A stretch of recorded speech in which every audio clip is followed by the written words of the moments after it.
ശരി, Shri P R Sivasankar, ഞാൻ വരാം അങ്ങയിലേക്ക്. ശ്രീ ജ്യോതികുമാർ ചാമക്കാല, ഒന്നാമതായി നമുക്ക് ഈ പ്രിയങ്ക ഫാക്ടർ എടുക്കാം. ഇവിടെ രാഹുൽ ഗാന്ധി ഒഴിയുമ്പോൾ ഗാന്ധി കുടുംബത്തിൽ നിന്ന് തന്നെ ഒരാൾ വേണം എന്ന നിർബന്ധ ബുദ്ധി കേരളത്തിലെ കോൺഗ്രസ് നേതൃത്വത്തിന് ഉണ്ടായിരുന്നോ? അങ്ങനെയെങ്കിൽ എന്തിന്?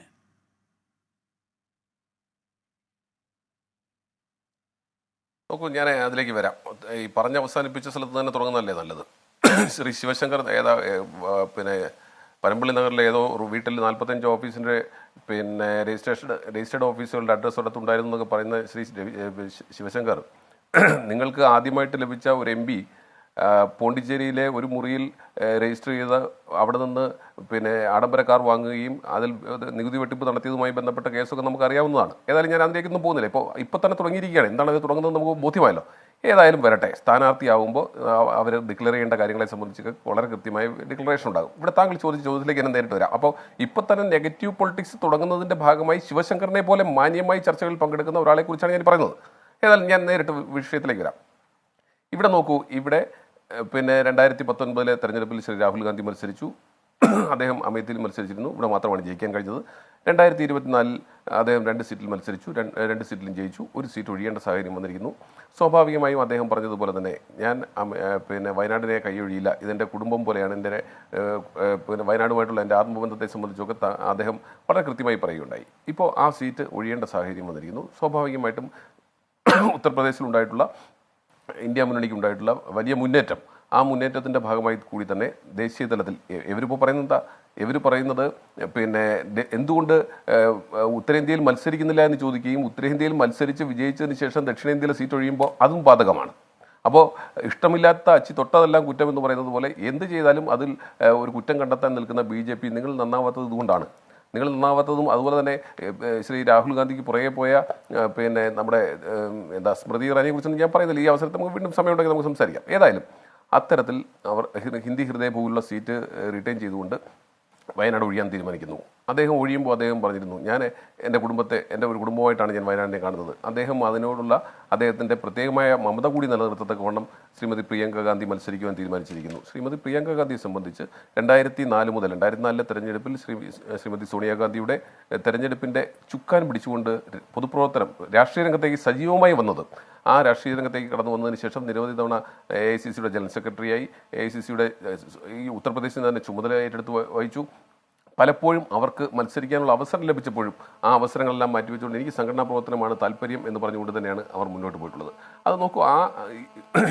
പക്ഷേ ശ്രീ ജ്യോതികുമാർ ചാമക്കാല, ഇതൊക്കെ ശരിയാണ്. ഇനി അങ്ങനെ അല്ലാതെ വലിയ രാഷ്ട്രീയ പ്രതിസന്ധി, ഇപ്പോൾ നേരത്തെ അങ്ങ് 2019 കാര്യം പറഞ്ഞത് രാഹുൽ ഗാന്ധിയുടെ നേരിടുന്ന ഒരു രാഷ്ട്രീയ പ്രതിസന്ധിയായിരുന്നു. അമേഠിയിൽ രാഹുലിനെ തോൽപ്പിക്കാനുള്ള നീക്കം നടക്കുന്നത് നിങ്ങൾ കാലയെ കൂട്ടി കണ്ടുകൊണ്ട് എടുത്തൊരു തീരുമാനമാണ് വയനാട്ടിലേക്കുള്ള രാഹുൽ ഗാന്ധിയുടെ വരവ്. അത് രാഹുൽ ഗാന്ധിയെ വ്യക്തിപരമായി ബാധിക്കുന്ന ഒരു പ്രതിസന്ധിയാണ്. അതല്ലാതെ ഈ പ്രസ്ഥാനം ഒന്നടങ്കം തൂത്തെറിയപ്പെട്ടല്ലോ 77-ൽ. അപ്പോഴും തെക്കേ ഇന്ത്യ, അതിൽ തന്നെ പ്രത്യേകിച്ച് കേരളം കൂടെ നിന്നിട്ടുണ്ട് അല്ലേ? അത് അവിടെ നിന്ന് ആരെങ്കിലും ഇവിടെ ഒന്ന് മത്സരിച്ചിട്ടുമല്ല. അപ്പോൾ കോൺഗ്രസിനെ സംബന്ധിച്ച് എങ്ങനെയൊക്കെയാണോ കേരളം പിന്തുണച്ചിട്ടുള്ളത് എന്നതൊരു ചരിത്ര യാഥാർത്ഥ്യമാണ്. ശിവശങ്കർ പറയുന്ന പോലെ അതിപ്പോൾ ഈ സുരേഷ് ഗോപിയുടെ ഒറ്റ വിജയം വെച്ചുകൊണ്ട് ലഘൂകരിക്കേണ്ട ഒരു കാര്യമല്ല. അപ്പോൾ ഇനിയിപ്പോൾ വയനാടുമായി രാഹുലിന് വൈകാരിക ബന്ധമുണ്ടെങ്കിൽ അതിപ്പോൾ നിങ്ങൾ ആരെങ്കിലും നിന്ന് ജയിച്ചാലും ആ വൈകാരിക ബന്ധം നിലനിർത്താൻ കഴിയും. പ്രിയങ്കയിലൂടെ, രക്തബന്ധത്തിലൂടെ മാത്രമല്ലല്ലോ ഈ രാഷ്ട്രീയമായ വൈകാരിക ബന്ധം നിലനിർത്താൻ കഴിയുക. അതൊരു രാഷ്ട്രീയ നിലപാടാണ്. ആ വികാരത്തിന് രാഷ്ട്രീയ വികാരമെന്നാണ് പറയുന്നതും. അതുകൊണ്ട് കുടുംബത്തിലെ ഏതെങ്കിലും ഒരാളുടെ പങ്കാളിത്തത്തോടെ അത് സാധ്യതമാകുമെന്ന് കരുതുകയും വേണ്ട. അതുകൊണ്ടാണ് ഞാൻ ചോദിക്കുന്നത്, എന്തുകൊണ്ട് വളരെ പർട്ടിക്കുലറായി പ്രിയങ്ക തന്നെ വരട്ടെ എന്ന് നിങ്ങൾ തീരുമാനിക്കുന്നത്? ഇവിടെ പ്രത്യേകിച്ച് കാണേണ്ട ഒരു കാര്യമുണ്ട്. ഇതുവരെ അങ്ങ് ചൂണ്ടിക്കാട്ടിയതുപോലെ 2004 മുതൽ പ്രിയങ്ക ഈ പറയുന്ന തെരഞ്ഞെടുപ്പ് രംഗത്തുണ്ട്, മത്സരിക്കാനല്ലെങ്കിലും.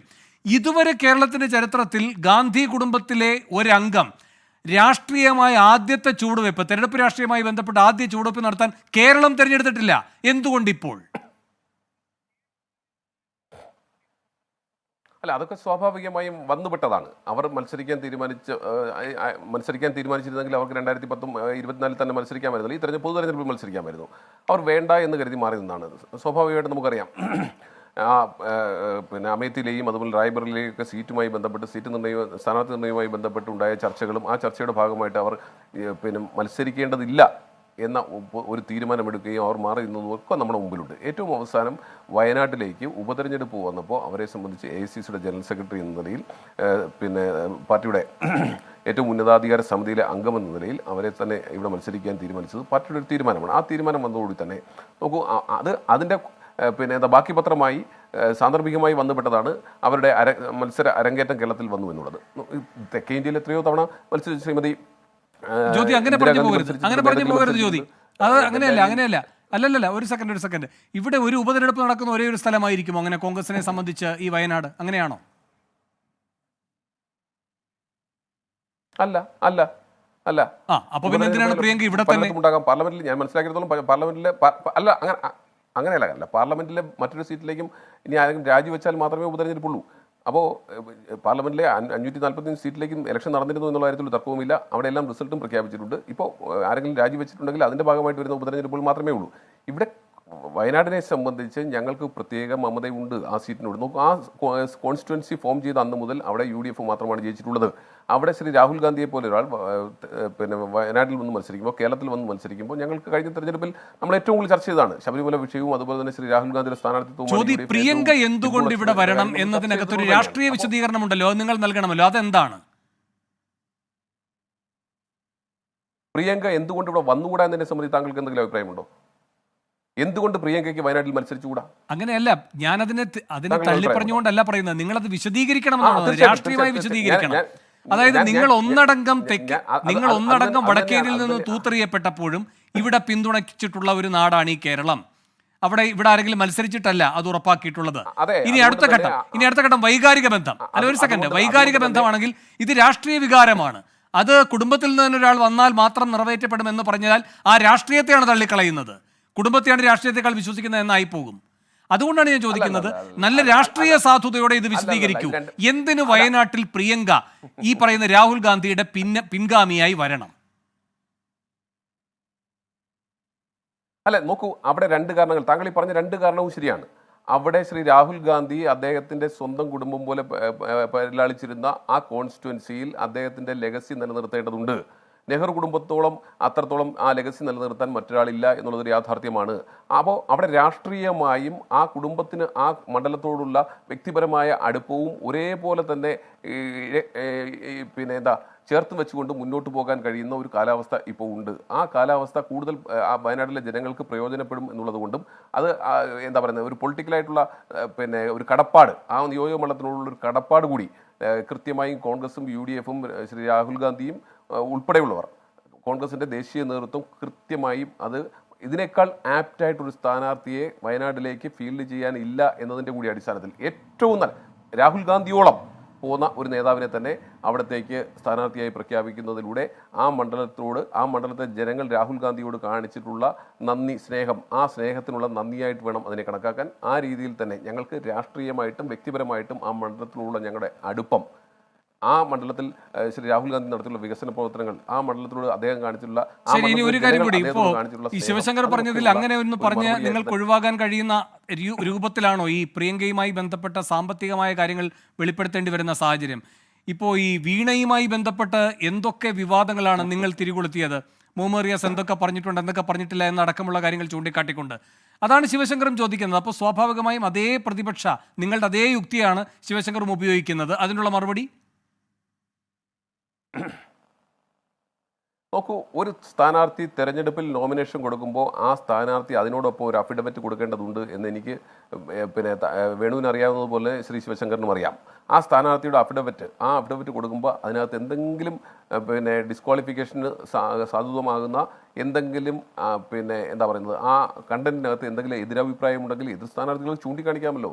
അവിടെ വെച്ച് തന്നെ ആ നോമിനേഷൻ റിജക്ട് ചെയ്യപ്പെടുമല്ലോ. അപ്പോൾ ഇപ്പോൾ തന്നെ നിങ്ങൾ പരാജയം സമ്മതിച്ചിരിക്കുന്നു എന്നതിന് അപ്പുറത്തേക്ക് എനിക്ക് എന്താ ശിവശങ്കറിനോട് പറയാനുള്ളത്? ഒരു ഭീഷണിയുടെ സന്ദേശമാണുള്ളത്. അതേനെ, എനിക്ക് മനസ്സിലായിരുന്നേ. ആ ഭീഷണിയൊക്കെ ഇതൊക്കെ ഒത്തിരി കണ്ടതാണല്ലോ. ശ്രീ രാഹുൽ ഗാന്ധിയും ശ്രീമതി സോണിയാഗാന്ധിയും അതുപോലെ തന്നെ റോബർട്ട് വദ്രയും അതുപോലെ തന്നെ പ്രിയങ്ക ഗാന്ധിയും ഒക്കെ ദേശീയ അന്വേഷണ ഏജൻസികൾ എന്തൊക്കെ നടത്താൻ ശ്രമിച്ചിട്ടും എന്തെങ്കിലും നടന്നോ? ഇതുവരെ എന്തെങ്കിലും നടന്നോ?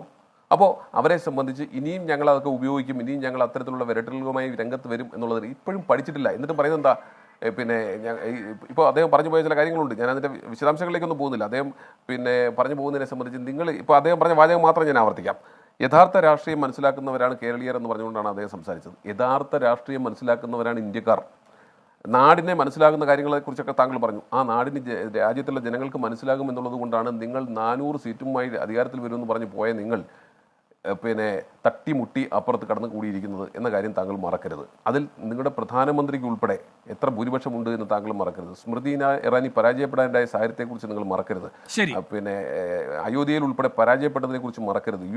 അപ്പോൾ ആ രാഷ്ട്രീയമെല്ലാം നിലനിൽക്കുമ്പോൾ ഇനിയും ഇത്തരത്തിലുള്ള ഭീഷണിയുമായിട്ടൊന്നും ശിവശങ്കർമാർ ഇങ്ങോട്ട് വരേണ്ടതില്ല എന്ന് ഞാൻ വളരെ സ്നേഹബുദ്ധിയ അങ്ങയെ ഓർമ്മിപ്പിക്കുന്നു. ഇതൊക്കെ ഒത്തിരി കണ്ടതാണ്. ആ വിരട്ടലും അഭ്യാസവും ഒന്നും ഒരു തരത്തിലും ഇങ്ങോട്ട് വേണ്ട. അത് 8 മടക്കി പോക്കറ്റിൽ വെച്ചിരിക്കുന്നതാണ് BJPയെ സംബന്ധിച്ച് നല്ലത്. നിങ്ങൾ ഇനിയും മനസ്സിലാക്കുന്നില്ലെങ്കിൽ പിന്നെ ഇനി കണ്ടറിയാത്ത പിള്ള കൊണ്ടറിയും എന്ന് പറയുന്നത് മാത്രമേ എനിക്ക് ഇപ്പോൾ തൽക്കാലം പറയാനുള്ളൂ.